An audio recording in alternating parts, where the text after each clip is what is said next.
गर्भवती हुई, ये कहानी सामने आती है, लेकिन पुलिस अपनी तरफ से कहानी सीएम हाउस के इशारे पर बनाती है।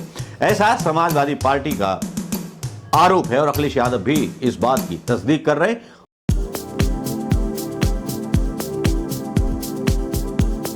दोस्तों नमस्कार, मैं मनोज कुमार शर्मा एक बार फिर आपके बीच पे उत्तर प्रदेश में चल रही वो हलचल, जो हलचल हिंदू मुस्लिम के बीच एक ऐसी नफरत की खाई खोद रही है जिसके सूत्रधार वहां के सूबे के चीफ मिनिस्टर खुद ही हैं।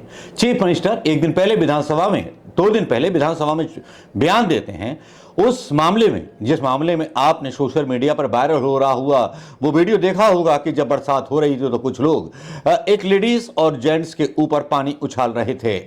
जेंट्स हाथ जोड़ रहा था लेकिन उनके साथ बदतमीजी की जा रही थी। ये तस्वीरें सोशल मीडिया पर वायरल हुई और उसके बाद योगी जी का एक बयान आता है, बड़ा गड़ा गड़ाया। योगी जी बोलते हैं विधानसभा में कि एक का नाम था, एक मुसलमान का नाम लेते हैं और एक यादव का नाम लेते हैं। मैं पूरा नाम नहीं लूंगा यहां पर, लेकिन उसके बाद छिछालेदारी होती है और 24 नाम ऐसे निकल करके आते हैं जो हिंदू नाम होते हैं। तो पहली रणनीति यहां फेल हो जाती है, योगी जी को मुंह की खानी पड़ती है।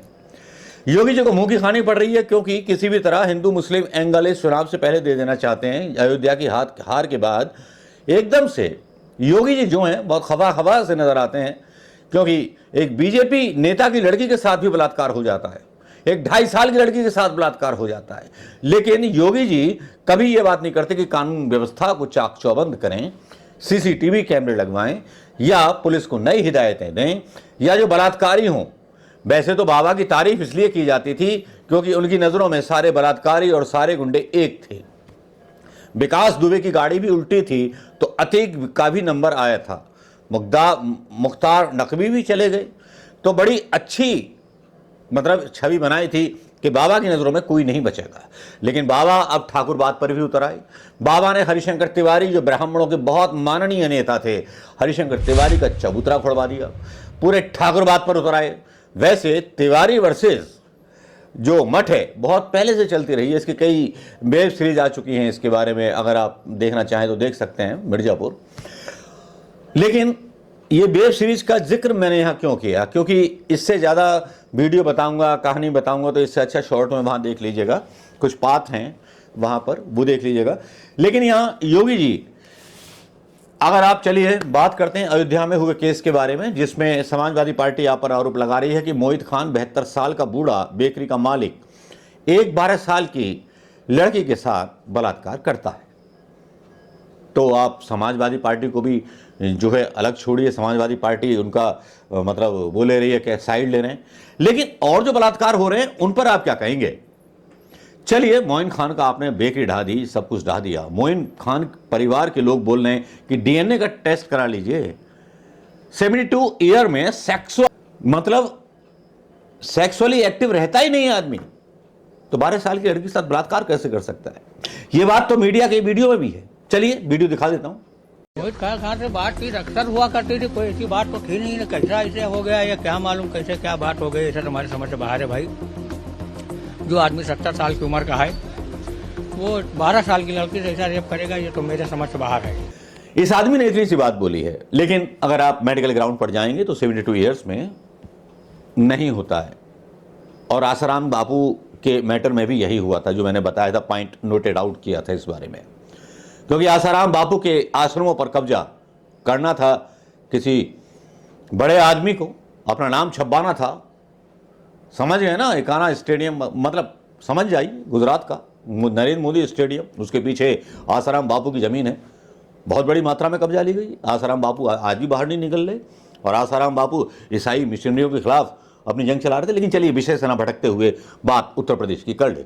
बात इसलिए भी उत्तर प्रदेश की करनी जरूरी है क्योंकि एक व्यक्ति हिस्ट्री शीटर आज़ाद होता है, जमानत पर बाहर आता, नाम होता है बिल्ला। वो 2.5 साल की बच्ची के साथ बलात्कार करता है। घटना है गाजीपुर की थाना क्षेत्र के एक गांव में दुष्कर्म की शिकार 2.5 साल की बच्ची रोते बिलखते घर पहुंची। लोगों ने घटना की जानकारी ली। खून से लथपथ होने पर आसपास के लोगों ने शोर मचाया। परिवार के लोग भी मौके पर पहुंचे। साथ ही घटना की जानकारी पुलिस को दी गई और उनके आधार पर अशोक सिंह उर्फ बिल्ला को उसके घर से हिरासत में ले लिया गया। पुलिस के मुताबिक आरोपी खुद को निर्दोष बता रहा है। अब ये खबर का मैं यहाँ पॉइंट डाल रहा हूं, अब ये खबर कितनी सच्ची है या पुलिस ने गढ़ी है या पुलिस ने क्या कहानी गढ़ी है, भाई ये हम नहीं कह सकते, क्योंकि यहाँ जो भी तथ्य आते हैं वो सही नहीं आते। आजकल की न्यूज़ पेपर्स फेक न्यूज़ इतने आते हैं कि हम किसी को भी देख सुन करके गुमराह हो सकते हैं। बल्कि नेता भी हमारे झूठ बोल देते हैं, नेता गलत बयानी कर देते हैं। बच्ची से दुष्कर्म के आरोपी पर यानी कि बिल्ला पर 23 केस दर्ज है और जेल भेजा गया था। पीड़िता की हालत गंभीर है, बीएचयू ट्रामा सेंटर में उसका इलाज चल रहा है। आरोपी पर गैंगस्टर एक्ट लगा था और ये बाहर निकलता है और उसके बाद 2.5 साल की बच्ची के साथ बलात्कार करता है। ये इस पर आरोप लगाया जाता है और मेडिकल में भी पुष्टि होती है कि 2.5 साल की बच्ची के साथ बलात्कार हुआ। तो योगी जी थोड़ा मोहित खान से अगर ध्यान हट जाए तो इस ये बिल्ला पर भी थोड़ा सा रिएक्शन दे दीजिएगा। 2017 से बलात्कार के मामले में उत्तर प्रदेश नंबर 1 है। योगी जी ध्यान से सुनिएगा, नंबर 1 है। रेप के मामले में यूपी नंबर 1, रोज होते हैं 11 बलात्कार और सबसे ज्यादा दुष्कर्म होते हैं उत्तर प्रदेश के अंदर। हिरासत में सबसे ज्यादा दुष्कर्म यूपी, पुलिस हिरासत में भी महिलाओं की ये स्थिति है 2017 से और 2022 के बीच 92 केस सामने आए। लेकिन साहब जिसकी चलती है तो उसकी क्या गलती? योगी जी की चलती है, तूती बोलती है।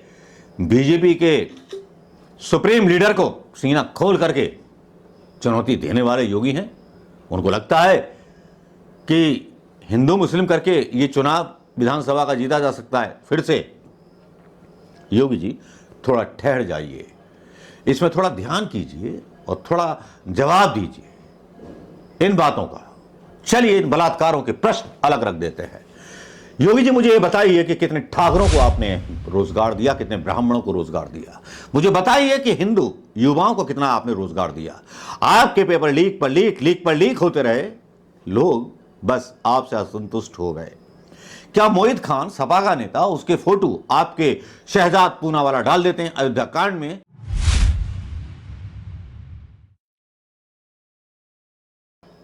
जो अयोध्या से चुनाव जीते हैं समाजवादी पार्टी के नेता, उनके साथ, और दावा करते हैं कि पुरानी वो है, उनके मकान ध्वस्त कर दिए जाते हैं, बेकरी ध्वस्त कर दी जाती है। लेकिन मुस्लिम परिवार का दावा अलग है। वो दावा करता है मुस्लिम परिवार, आज तक पर देखा भी होगा आपने, यहां वीडियो डालने की जरूरत नहीं है, वो देखा भी होगा आपने मुस्लिम परिवार की महिलाएं किस तरह से रो रही हैं। बोले मेरे 72 साल के बूढ़े पिता मेरी मां के पास तक नहीं जाते हैं, अलग कमरों में सोते हैं, एक्टिव नहीं है। 12 साल की बच्ची के साथ बलात्कार कैसे कर सकते हैं? और वो साथ में ये भी खुलासा करती हैं कि राजू जो था हमारे यहाँ बेकरी में काम करता था और इनका अफेयर चल रहा था और उसके बाद वो पीड़िता जो थी गर्भवती हुई। ये कहानी सामने आती है, लेकिन पुलिस अपनी तरफ से कहानी सीएम हाउस के इशारे पर बनाती है। ऐसा समाजवादी पार्टी का आरोप है और अखिलेश यादव भी इस बात की तस्दीक कर रहे हैं। अपने मतलब ट्विटर में यही मांग करते हैं कि भाई जो है डीएनए का टेस्ट किया जाए।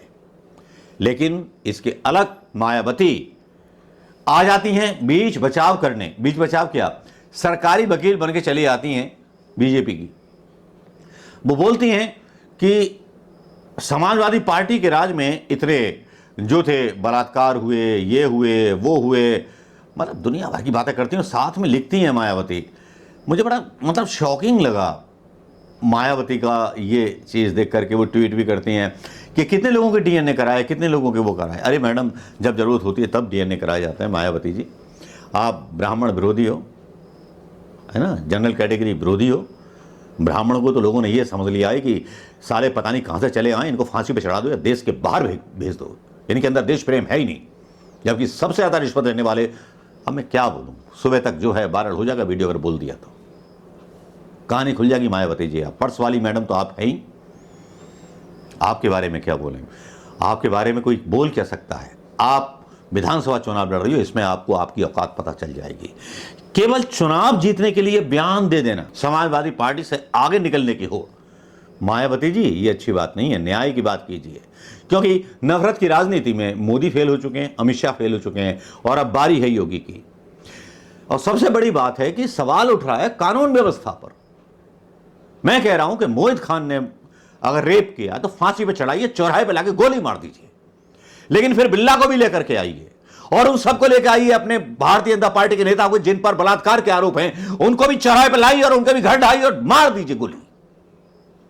उससे कम की सजा मंजूर नहीं। लेकिन आप बताइए कि बलात्कारियों के कानून को बदलने में जो पुलिस के नए कानून आए, किसने मिल पारित किया?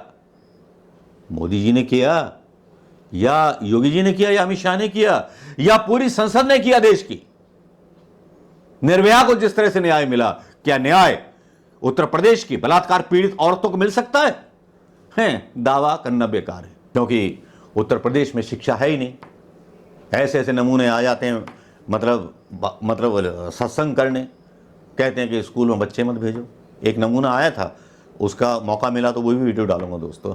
लेकिन दोस्तों, आप अपने हिसाब से तय कीजिए कि मैं जो कह रहा हूं वो ठीक है या मेरा ओपिनियन गलत है, या आपका ओपिनियन क्या है। जल्दी से जल्दी कमेंट कीजिए और बताइए कि क्या सही बात होना चाहिए, क्या सही न्याय मिलना चाहिए। क्या योगी की कानून व्यवस्था फेल है जिसको ढकने के लिए अयोध्या में मतलब एक 72 साल के बूढ़े को निशाना बनाया गया, बलात्कारी की तरह उसे पेश किया जा रहा है। नमस्कार, जय हिंद दोस्तों।